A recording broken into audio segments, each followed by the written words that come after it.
ফিলিস্তিনের গাজায় যুদ্ধবিরতি কার্যকর হলেও থেমে নেই ইসরায়েলি বর্বরতা। চুক্তি উপেক্ষা করে হামলা চালিয়ে মানুষ হত্যা অব্যাহত রেখেছে আইডিএফ।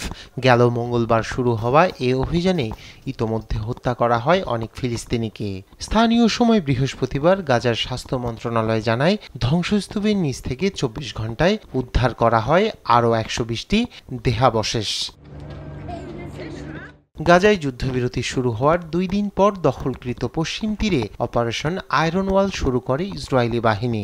বিমান হামলার পাশাপাশি হেলিকপ্টার ও ড্রোনের সহায়তায় সাঁজোয়া যান ও বুলডোজার নিয়ে জেনিন শরণার্থী শিবিরে ঢুকে পড়ে ইসরায়েলের বিপুল সংখ্যক সেনা।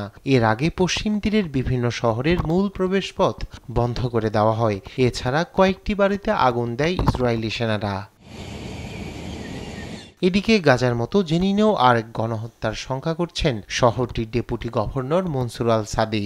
গভর্নর কামাল আবু আল রাব জানান, ড্রোন ও সাঁজোয়া যানে বসানো লাউডস্পিকার ব্যবহার করে বাসিন্দাদের সরে যাওয়ার নির্দেশ দেয় ইসরায়েলি বাহিনী। এরপর শরণার্থী শিবির ত্যাগ করতে শুরু করেন কয়েকশো বাসিন্দা।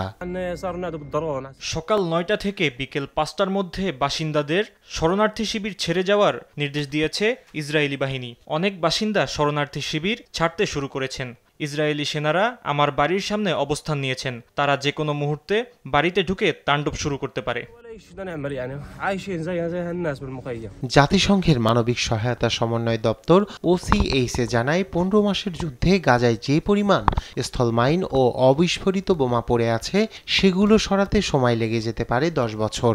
গ্লোবাল প্রোটেকশন ক্লাস্টার বলছে, গাজায় ৪,২০,০০,০০০ টন ধ্বংসস্তূপের নিচে পড়ে থাকা বিস্ফোরক সরাতে প্রয়োজন হবে $৫০ কোটি।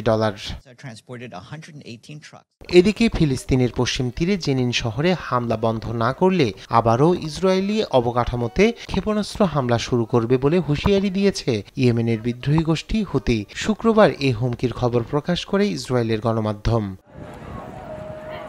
রায়হান কবির শুভ্র, নিউজ ডেস্ক, দেশ টিভি।